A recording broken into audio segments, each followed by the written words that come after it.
Hello मेरे प्यारे बच्चों, स्वागत है आपका हमारे अपने चैनल स्टडी प्रेप में।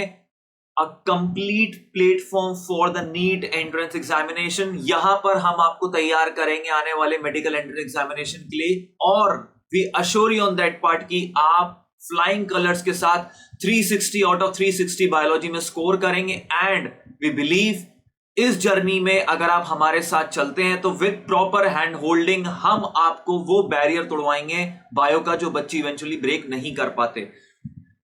टॉकिंग अबाउट मी, मेरा नाम है Vipul and I am a biotechnologist by profession. और ज्यादा इंट्रो में टाइम वेस्ट ना करते हुए हम थोड़ा टाइम अब अपना चैप्टर पढ़ने में लगाएंगे, राइट? तो आज जो हम स्टार्ट करने वाले हैं वो है chapter 1 of class 11 biology, that is the living world.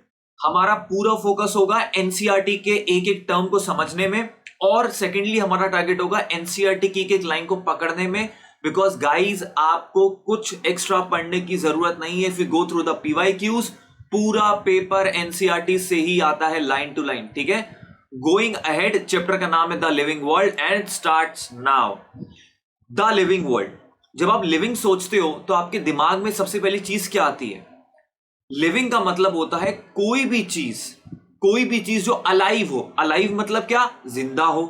Respire कर सकती हो मतलब सांस ले सकती हो, छोड़ सकती हो, ग्रो कर सकती हो, रिप्रोड्यूस कर सकती हो, राइट? क्या कर रही है? अलाइव है, रेस्पायर है, ग्रो कर रही है, रिप्रोड्यूस कर रही है, और उसके अंदर अदर सेलुलर मेटाबॉलिज्म्स चल रही हैं, सेलुलर एक्टिविटीज चल रही हैं, उसके अंदर कॉन्शियसनेस है या नहीं, ये सारे फैक्टर्स मिलके उसे एक प्रॉपर लिविंग बनाते हैं, राइट? बच्चों, पहले एनसीईआरटी के अंदर कुछ टॉपिक्स एडेड थे जैसे मेटाबॉलिज्म, कॉन्शियसनेस और सेलुलर ऑर्गेनाइजेशन के बारे में भी 2 पेज एक्स्ट्रा थे। बट रीसेंट जो एनसीईआरटी का अपडेटेड वर्जन आया है उसमें वो चीजें हटाई जा चुकी हैं, तो हम उस पर फोकस नहीं करेंगे। हम करंट जो एनसीईआरटी के टॉपिक्स हैं, जो करंट सिलेबस में, सिर्फ वही फोकस करेंगे, ठीक है? आगे बढ़ते बच्चों, जो अगला टर्म आता है वो आता है बायोडाइवर्सिटी, ठीक है? बायोडाइवर्सिटी क्या होता है? बायो मतलब लिविंग बीइंग, क्या? Living being. डाइवर्सिटी मतलब वैरायटी, तो लिविंग बीइंग की वैरायटी। अब आप बोलोगे सर लिविंग बीइंग में कौन कौन आ गया? भाई जनरलाइज ले लेते हैं, सारे प्लांट और सारे एनिमल। तो the total of all the plants and animals या total of all the organisms present on earth, इसको क्या बोलेंगे? बायोडाइवर्सिटी। दोबारा बच्चों रिपीट करते हैं, क्या बोला मैंने? कि total of all plant and animals या total of all organisms present on this earth is known as biodiversity, ठीक है? अब biodiversity as per NCERT total कितनी स्पीशीज हमने अभी तक डिस्कवर कर रखी है? तो वो है 1.7 टू 1.8 मिलियन। बच्चों, जो बात आपको याद रखनी है ना, वो ये रखनी कि आप इस डेटा में बहुत अपडेशन हुआ है रिसेंटली, बट आपको एनसीईआरटी का डेटा देख के ही टिक करना है पेपर में। Don't mark any other option है एनसीईआरटी गाइस, सिर्फ आप 1.7 टू 1.8 मिलियन वाला ऑप्शन ही टिक करना है एनसीईआरटी में, ठीक है? आपको ज्यादा टिक करने की कोई जरूरत नहीं है। इतना आपको क्लियर हुआ? लिविंग वर्ल्ड हमने पढ़ा, लिविंग का मतलब हमने समझा, और हमने बायोडाइवर्सिटी का मतलब जाना। अब आगे हम क्या समझने वाले हैं कि कोई भी स्पीशीज, अभी जो मैंने टर्म यूज किया, या कोई भी ऑर्गेनिज्म, जितने भी 1.7 टू 1.8 मिलियन है, इनका कुछ नाम तो होगा, और नाम होगा तो उनका कोई काम भी होगा। तो सबसे पहले हम नाम पता कर लेते हैं कि हमने नाम कैसे रखा, कैसे ढूंढा, उसका क्या प्रोसेस था, ठीक है?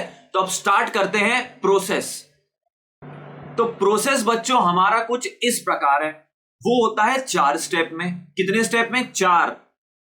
पहला स्टेप होता है आपका कैरेक्टराइजेशन, दूसरा होता है आपका आइडेंटिफिकेशन, तीसरा होता है आपका क्या? क्लासिफिकेशन, और चौथा क्या होता है?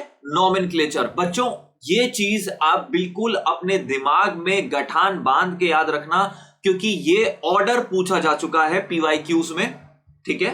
तो ऐसे क्वेश्चंस में आप गलती मत करना अगर नेक्स्ट ईयर आता है, बिकॉज यहां पे सिली मार्क्स हम लूज आउट कर जाते हैं, 4 marks creates a very large difference in the examination, ठीक है? सबसे पहले हम समझते हैं कैरेक्टराइजेशन। कैरेक्टराइजेशन का मतलब होता है, फॉर एग्जाम्पल आपने एक प्लांट या एनिमल कुछ भी है, अभी हम नहीं जानते वो ऑर्गेनिज्म क्या है, प्लांट एनिमल है क्या है, एक्स मान लेते हैं, ठीक है? अब हमने उस एक्स ऑर्गेनिज्म को देखा। अब एक्स ऑर्गेनिज्म को देख के आपके दिमाग में सबसे पहले क्या चीजें आएंगी? कि कुछ क्या प्रॉपर्टीज देखोगे, है ना? आप उसकी कुछ प्रॉपर्टीज जानने की कोशिश करोगे। अब जैसे उसके कोई फिजिकली ऑब्जर्वेबल कैरेक्टर होंगे जो बाहर से दिख रहे होंगे, राइट, तो आप वो ऑब्जर्व करोगे, आप वो कैरेक्टर्स जानने की कोशिश करोगे, उसकी हैबिटेट कैसी है, वो कहां कैसी जगह आपको मिला, उसका इकोसिस्टम क्या है, ऑर्गेनिज्म कैसा है, उसके XYZ कैरेक्टर्स क्या है। अभी अपन डेप्थ में नहीं जा रहे, सिर्फ ऊपर ऊपर से समझ रहे हैं, ठीक है, उसके कैरेक्टर्स क्या है, ऐसे आप करके डिस्कवर करोगे। अब जैसे ही वो कैरेक्टर्स आपने डायरी में लिख लिए उसे देख के, अब आप क्या करोगे, सेकंड स्टेप पे जाओगे। क्या था सेकंड स्टेप? आइडेंटिफिकेशन। आइडेंटिफिकेशन का मतलब क्या होता है? जब आप एक नोन ऑर्गेनिज्म और अननोन ऑर्गेनिज्म को कंपेयर करते हो, ठीक है। अभी हम किस ऑर्गेनिज्म को डिस्कवर कर रहे हैं या जान रहे हैं? एक्स को।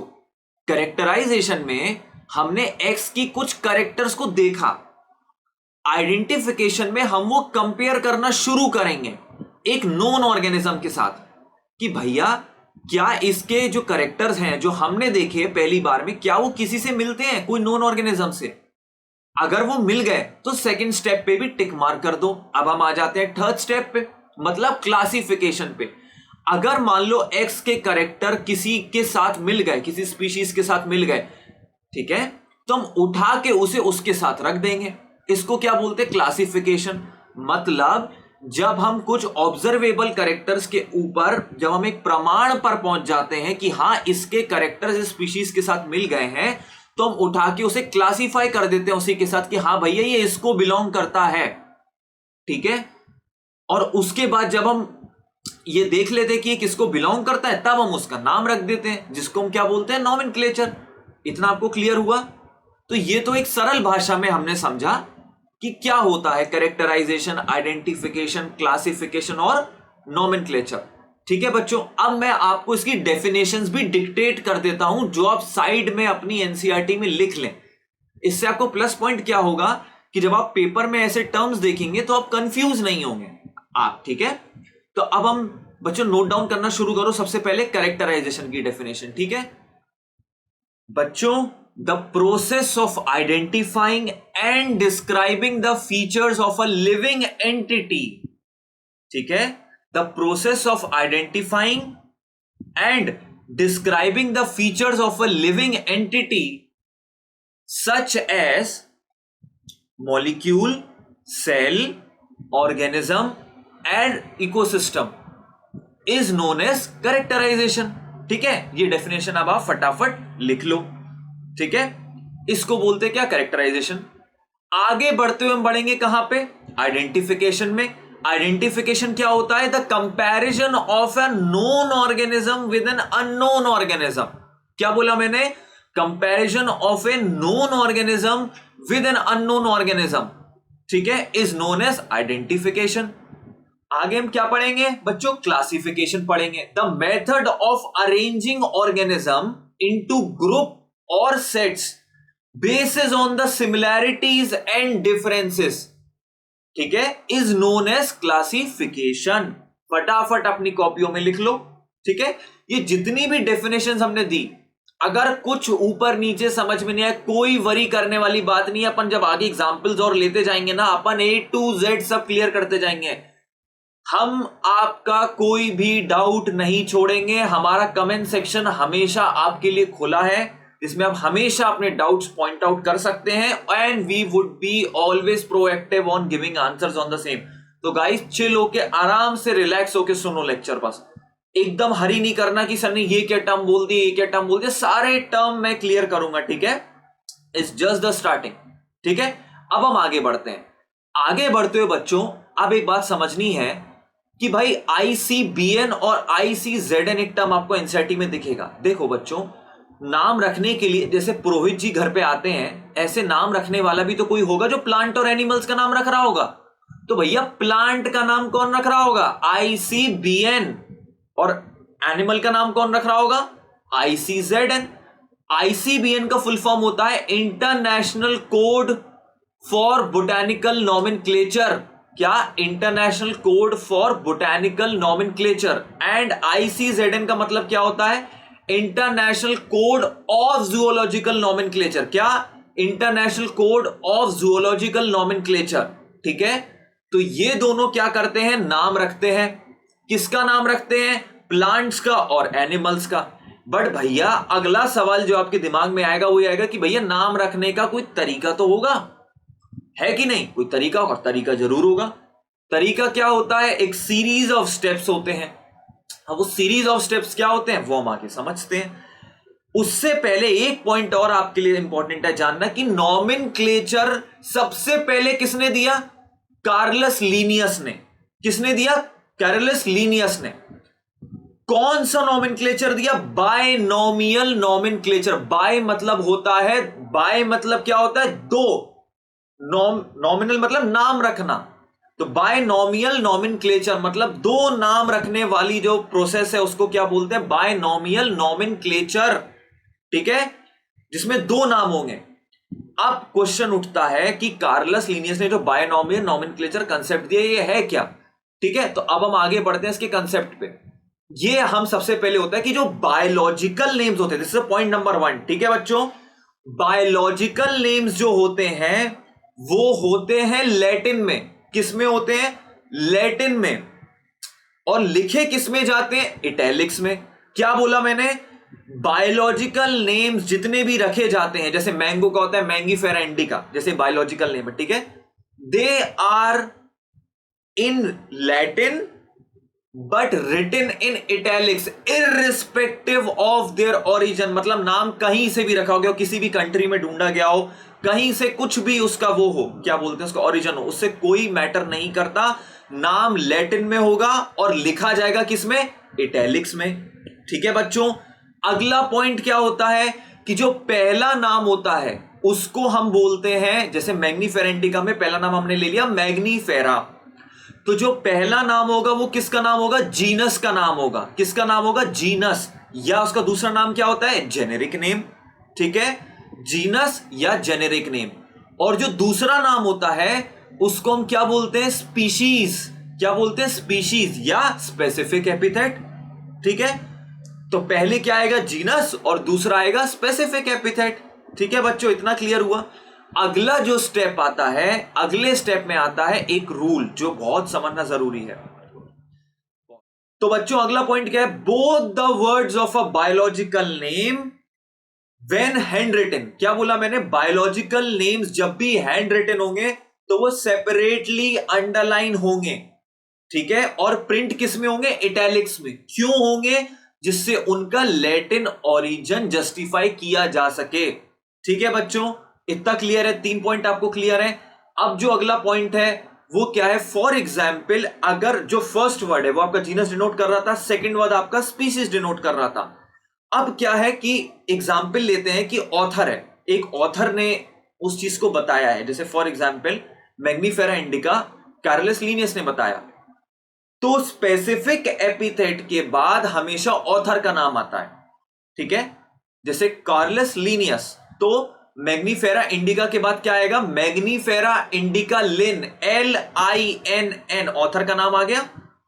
ठीक है, ऑथर का नाम आ गया। अब जो जीनस का पहला लेटर होगा वो कैपिटल में होगा।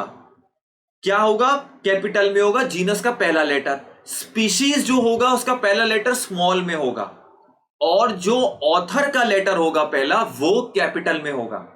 इतना क्लियर है आपको? ये चीजें याद रखने की जरूरत है, क्योंकि ऐसे क्वेश्चंस में बच्चे असर्शन रीजन में बहुत गलती करते हैं। तो असर्शन रीजन के क्वेश्चंस आएंगे, या अगर आपको फॉर एग्जांपल कोई चूज द राइट स्टेटमेंट वाला क्वेश्चन आते तो वहां आपको गलती नहीं करनी है ऐसे वाले क्वेश्चन में। ठीक है बच्चों, ये बहुत सिली गलतियां होती है जो आप अवॉइड करेंगे तो मच बेटर होगा। ठीक है, अब हम आगे बढ़ते हैं टेक्सा, टेक्सोनॉमी, टेक्सोनॉमिक कैटेगरीज और मल्टीपल चीजों पे। ठीक है, इतना अभी तक मेरे हिसाब से आपको क्लियर हो गया होगा। आई थिंक उसमें ज्यादा हमें समझने की भी जरूरत नहीं है। ठीक है, इतना क्लियर है आपको? तो जब इतना क्लियर हो ही गया है बच्चों, तो आगे समझते हुए आपकी एनसीईआरटी में आपको एक टर्म दिख रहा होगा सारे रूल्स के 8वीं 9वीं लाइन के बाद, एल्साटियंस करके, और एक लाइन होगी obviously if you are talking about dogs then whom you are talking about करके एक लाइन होगी जहां पे एल्साटियंस करके एक टर्म होगा सिंगल इन्वर्टेड कॉमास में।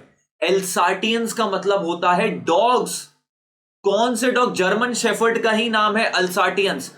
जब वर्ल्ड वॉर 1 था उसके पहले और उसके बाद में जो एल्साटियंस टर्म था वो जर्मन शेफर्ड के लिए यूज होता था। ठीक है, तो एल्साटियंस क्या है, हम डॉग्स के लिए जब हम बात करते हैं स्पेसिफिकली जर्मन शेफर्ड के लिए, तो वो ये कहलाता है।